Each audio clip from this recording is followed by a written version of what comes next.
समर्थ news channel यूट्यूबवर subscribe करा व बेल आयकॉनवर क्लिक करा आणि रहा अपडेट। दर्शक हो नमस्कार, आपण पाहत आहात समर्थ न्यूज। मी विष्णू धावडे। सध्या नवरात्र उत्सव सुरू आहे आणि समर्थ न्यूजच्या माध्यमातून जागर स्त्री शक्तीचा या विशेष कार्यक्रमात विविध क्षेत्रात कार्यरत असलेल्या महिलांचा समर्थ न्यूज चॅनलच्या माध्यमातून आपण जीवन प्रवास जाणून घेत आहोत। आज आपल्यासोबत संवाद साधण्यासाठी श्रेया भूषण पोकळे आहेत। मॅडम, तुमचं स्वागत आहे। आणि त्यांचा जो जीवन प्रवास आहे त्या पडेल येथील असून वैद्यकीय क्षेत्रात कार्यरत आहेत। देवगड ग्रामीण रुग्णालय येथे वैद्यकीय सेवा देत आहेत आणि कोरोना काळात देखीलही त्यांनी जी सेवा दिली त्यांना शासनाच्या माध्यमातून सन्मानित करण्यात आले आणि त्यांचेच मिस्टर भूषण पोकळे हे पडेलगावचे लोकनियुक्त सरपंच आहेत आणि सरपंच असताना मिस्टरांना देखील सामाजिक कार्यात त्या तेवढ्याच सक्रियपणे पाठिंबा देत आहेत आणि पोकळे कुटुंबीय हे देवगड तालुक्यात वैद्यकीय क्षेत्रात एक उल्लेखनीय कार्य त्यांचं जे आहे ते पाहायला मिळत आहे। मॅडम, काय सांगाल की तुमचा जो जीवन प्रवास होता तो कसा सुरू झाला?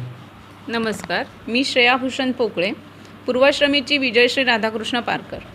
मी आता एकूण 20 वर्ष वैद्यकीय क्षेत्रात कार्यरत आहे। लग्नापूर्वी मी 5 वर्ष कणकवली उपजिल्हा रुग्णालयामध्ये नर्सिंग क्षेत्रात कार्यरत होते। माझ्या माहेरच्या ठिकाणी कोणीही वैद्यकीय क्षेत्रात कार्यरत नाही, पण माझी फॅमिली हे सोशल आहे, म्हणजे सामाजिक क्षेत्रात ती नावाजलेली आहे। आणि त्यानंतर माझं लग्न झालं हे पडेल गावात पोकळे कुटुंबात झालं आणि पोकळे कुटुंबात आल्याबद्दल मला आनंद यासाठी वाटतो की माझी पूर्ण फॅमिली ही वैद्यकीय क्षेत्रात आहे। म्हणजे माझ्या मिस्टरांचे आजोबा कैलासवासी महादेव रामचंद्र पोकळे हे त्या पूर्वी काळात विषारासाठी म्हणून प्रख्यात डॉक्टर मानले जात होते। तालुक्यातील बऱ्याचशा रुग्णांना त्यांनी सेवा दिली होती। त्याच्यानंतर माझे सासरे रामदास महादेव पोकळे हे फार्मसिस्ट म्हणून जवळजवळ 40 वर्ष कार्यरत आहेत आणि त्यांचेही जरी ते वैद्यकीय क्षेत्रात असतील तरीही त्यांचा सामाजिक वारसा पण बराचसा चांगला आहे। त्यांची जे लोकांशी जी एकमेकांशी सामाजिक हे आहे बांधिलकी ती फार चांगली आहे। आणि तसंच माझं पूर्ण कुटुंब, जसं मी म्हणते, माझ्या दीर जावा, माझी नणंद ह्या सगळ्या वैद्यकीय क्षेत्रातच आहेत आणि व्यवस्थितरित्या त्यांनी रुग्णांची सेवा बजावत आहेत। आणि मी आता देवगड रुग्णालयात जवळजवळ 15 वर्ष नर्सिंग क्षेत्रात कार्यरत आहे आणि मीही तिथे प्रामाणिकपणे काम करत असून जास्तीत जास्त म्हणजे मी जेवढी सेवा देऊ शकेन त्या परीने मी तिथे वैद्यकीय नर्सिंग क्षेत्रात काम करत आहे। ग्रामीण रुग्णालय देवगड येथे तुम्ही सेवा देत आहात आणि या सेवा देत असताना जो तुमचा या ठिकाणी असलेला अनुभव कशा प्रकारे असतो? आणि तुम्हाला माहीत आहे शासकीय ठिकाणी लोकांचा कसा हे असतो, म्हणजे तिथे बघण्याचा दृष्टिकोन हा तुमच्या लक्षात येत असेल, परंतु तरीही म्हणजे मी आणि माझ्यासारख्याच माझ्या भगिनी, कारण आमची 90% हे नर्सेस या महिला असतात आणि त्यात म्हणजे माझ्याप्रमाणेच घर संसार सांभाळून त्या परत आणि त्या रुग्णांची सेवा करत असतात। आणि तरीही म्हणजे लोकांचा रोष असतो। काही सगळीच लोक आमच्याशी व्यवस्थित वागतात असं नाही, प्रत्येकाचा वेगवेगळा असतो दृष्टिकोन आणि त्याप्रमाणे ते आमच्याशी वागणं बोलणं असतं। तरीही त्यांच्याशी आम्ही त्याच आपुलकीने काम करत असतो, वागत असतो। त्याचप्रमाणे जशी एक बाजू नाण्याची तशी असते, तशी दुसरी बाजू म्हणजे लोक इतकी चांगली वागतात कधी कधी की आपणहून आपुलकीने आमची विचारपूस करतात। आम्ही जरी त्यांना ओळखत नसलो तरी हसून आमची चौकशी करतात। खूप दिवस तुम्ही दिसला नाहीत, कुठे होता, अशी चौकशी करतात। त्यावेळी फार भरून येतं की आपल्याबद्दल लोकांना इतका जिव्हाळा आहे, आपुलकी आहे आणि ती एक समाधान जे असतं ते फार म्हणजे आम्हाला जो काही मोबदला मिळत असतो आमच्या कार्याचा त्याहीपेक्षा फार मोठा असतो। कोरोनासारख्या महामारीत देखील श्रेया भूषण पोकळे मॅडमने जे कार्य केलं आणि त्या कार्याची दखल घेऊन शासनाच्या माध्यमातून देखील त्यांना कोविड योद्धा म्हणून सन्मानित करण्यात आलं। मॅडम, या काळात कशा प्रकारे सेवा तुम्ही बजावत असताना समस्यांना सामोरे जावे लागत होते?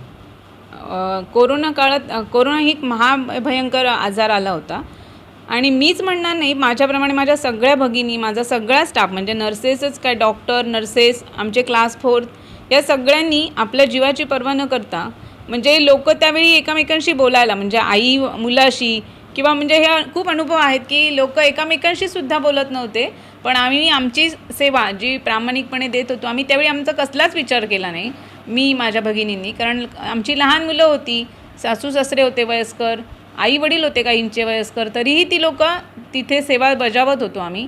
आणि सगळ्यात महत्त्वाचं म्हणजे तेव्हा शासनातर्फे आम्हाला वेगळा स्टाफ किंवा वेगळं हॉस्पिटल असं काहीही नव्हतं. तरीही कोणीही त्याबद्दल कुरकुर न करता आम्ही दोन्हीकडे म्हणजे आमचं हे कोरोना काळातली वेगळी सेवा आणि प्लस आम्ही आमच्या हॉस्पिटलमध्ये रेग्युलर जी सेवा करत होतो, मीच नव्हे माझ्याप्रमाणे सगळ्यांनीच हे सगळं काम व्यवस्थित बजावलं आणि त्यामुळे आपण त्या आजारावर मला वाटतं की खूप चांगल्या प्रकारे मात करू शकलो.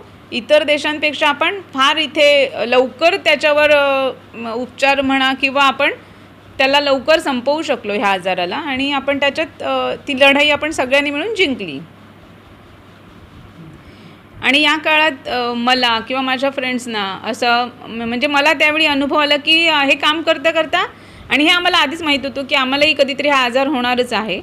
तरीही मला तो आजार झाल्यावर अनुभव सांगण्यासारखा म्हणजे माझ्या गावात मी पहिला पेशंट आणि जो होम क्वारंटाईनही झाला, म्हणजे मी काही तिथे ॲडमिट नाही केलं, मी होम क्वारंटाईन असताना. पण तो एक अनुभव होता की 21 दिवस आम्ही माझ्यासोबत माझी फॅमिलीसुद्धा कोंडून राहिली आणि त्यातूनही आम्ही सगळं हे करून माझ्या फॅमिलीने मला सपोर्ट करून आम्ही सगळे एकत्र राहून व्यवस्थित आम्ही बाहेर पडून मी परत एकदा ड्युटी जॉईन केली. माझ्याप्रमाणेच मी माझं एकटीचंच सांगत नाही, हा अनुभव मी सगळ्यांचाच सांगते आहे. पोकळे कुटुंबीय हे नेहमीच सामाजिक कार्यात सक्रिय असतं आणि सध्या पडेल येथील लोकनियुक्त आणि जास्तीत जास्त मतांनी जे विजयी झालेले आणि सध्या ज्यांच्या कामाचा जो धडाका आहे हा मत त्या ग्रामपंचायतीच्या माध्यमातून विविध विकास कामे जी भरीव होत आहेत. असेच भूषण पोकळे यांच्या मिसेस असलेल्या श्रेया भूषण पोकळे मॅडम, भूषणजी ज्यावेळी सामाजिक कार्यात सक्रिय आहेत आणि त्यांचा जो वेळ आहे कुटुंबासाठी आणि यामध्ये तुमची देखील मोलाची साथ असते, याबद्दल काय सांगा? माझे मिस्टर हे सरपंच आहेत पडेलगावचे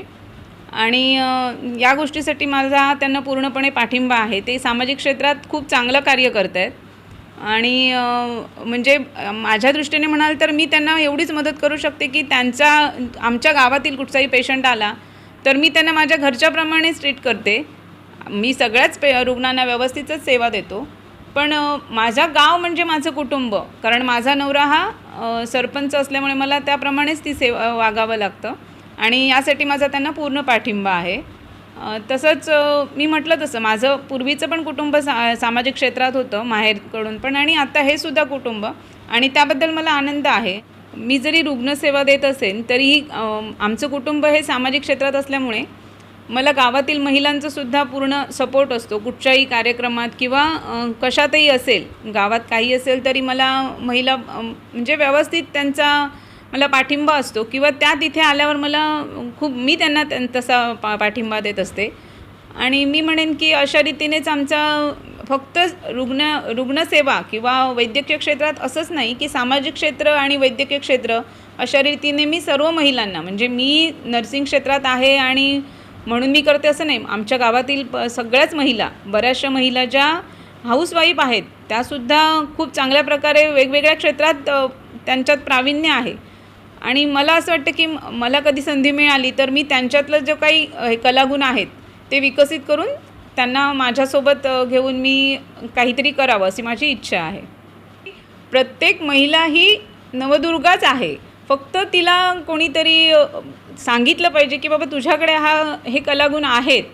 आणि म्हणजे आपली आई म्हणा, आपल्या घरातील प्रत्येक स्त्री म्हणा, तिच्याकडे वेगवेगळे जे गुण आहेत ती म्हणजे तिच्याकडे एकच गोष्ट करत नाही, ती एका वेळेला ती अनेक गोष्टी करत असते जे मी म्हणत नाही पुरुष काही करत नाहीत, पण पुरुषांपेक्षाही ती प्रत्येक गोष्टीत वरचढच आहे आणि फक्त तिचे कुठेतरी कलागुण दबलेले असतात, ते त्यांनी शोधून काढावे स्वतःतले. आणि मी काही नोकरी करते म्हणून असं नाही, प्रत्येक ही महिला आणि प्रत्येक स्त्री ही नवदुर्गाच आहे, कारण ती एकाच वेळेला वेगवेगळ्या क्षेत्रात म्हणजे मुलांना सांभाळणं, नोकरी करणं, घरातलं जेवण खाणं करणं, भांडी कपडे करणं, हे सगळ्या गोष्टी ती फार व्यवस्थितरित्या आणि टापटीपपणे करत असते.